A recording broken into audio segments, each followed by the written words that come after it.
oh my goodness, there we go. Get up here on the ridge, take a look at your view. All right, Daniel the adjuster here. Hey, and we are on an inspection where somebody had some wind damage, and we're going to take a look because it's an interesting roof as well as an interesting place where the wind damage was. So let's take a look. So we've got this house here behind us and pretty steep roof, but we're going to get up there and take a look. Okay, so we've got our ladder set up here. Interesting part was the connection on our gutters was a little bit different. So this is going to be, if you have gutter guards, you're going to have a little harder time getting that bungee. You're going to have to clip on this edge. A little bit harder to clip on and do some fancy connections there with your bungee. So, all right, and always try to get up in your valley. It's the best place to get up. Watch out for your slippery leaves, and we'll head on up. All right, so we're in the valley. This is the safe spot. I'm looking around, and oh my goodness, there we go. We found our culprit. We found our wind damaged shingles. Look at that. They have just pulled right out of the nail. There's a nail. Just pulled right out. And so they're going to be extremely loose. One of the things you want to be really careful about is not to step on this area. So when you're marking, do your best to be able to get your markings, but be really careful because some of these may be still loose. Okay, that one's good and solid. That one's good and solid, but yeah, these are. And just remember, several others around it are going to be damaged too. So just kind of do your best when you're marking them. You get to count ultimately how many you think are damaged. So just do your best when you're marking it. That wind tells us that that's a susceptible spot for damage. So we want to look also on the other side, the left side. We want to look everywhere, but the left side is going to be the part that is susceptible. We can count that 2, 4, 6, 8, 10, 12, 14, 16, 18, 20, 22. I'm going to go for 22 on that side. Just go right is 22. Nothing on the left. So we can come down here. And the nice thing about a 30-year laminate is that just like when you have that wind damage, it's going to pull up. It's going to pull up the shingle just basically like this one over here and just rip it right up. You're going to be able to see wind damage. Our front, we're going to look around our front, get up here on the ridge, look for your ridge shingles. That's going to be another spot that's susceptible to wind. So the left side over here is also going to be susceptible, and sure enough, down here at the end there are some wind damaged shingles on that left side as well. So see that over there, guys? We got 2 over there, probably 3. Yeah, I'm not going to climb out there. That's a 10-12. But you can look for the rest of the slope and kind of get an idea. This is not a wind damaged shingle here. That's just an unsealed shingle. So you're looking for something that's going to pull right up. Yeah, here. This is probably a nail pull. So let's take a look.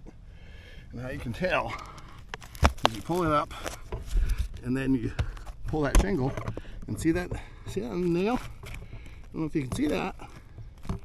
But yeah, that's a wind damaged shingle because that nail pulled.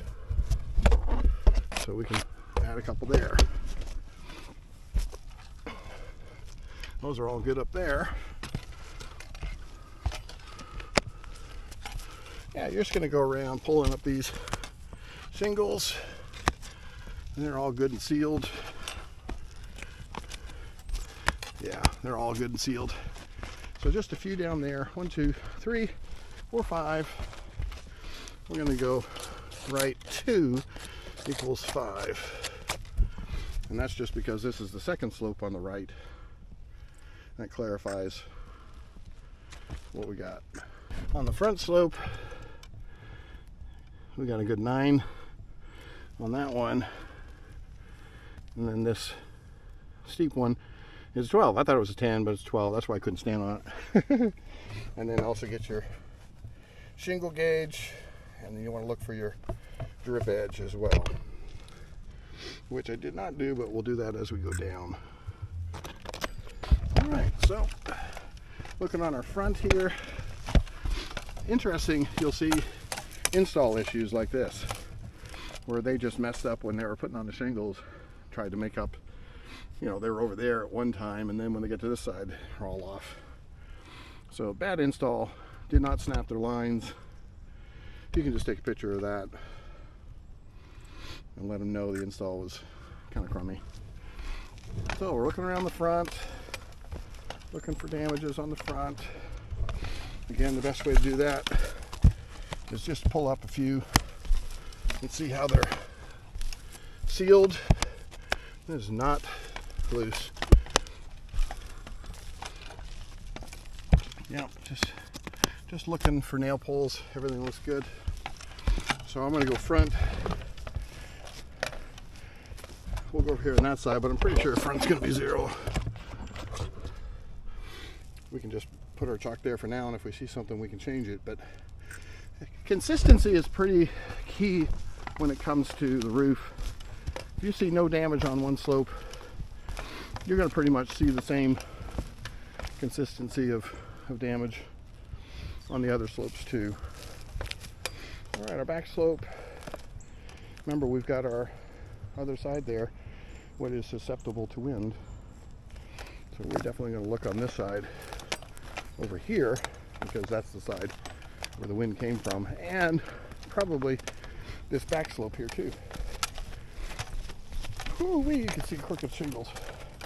Very poorly done. Okay, we're going to be looking again for any type of lifted shingle.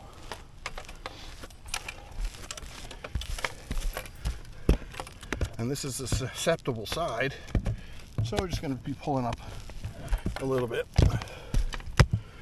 Nope, everything seems to be good and secure. Little corners like that is not wind driven, guys.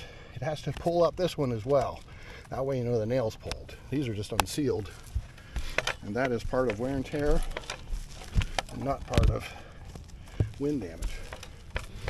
So yeah, you just have to, you know, check out your boots as well.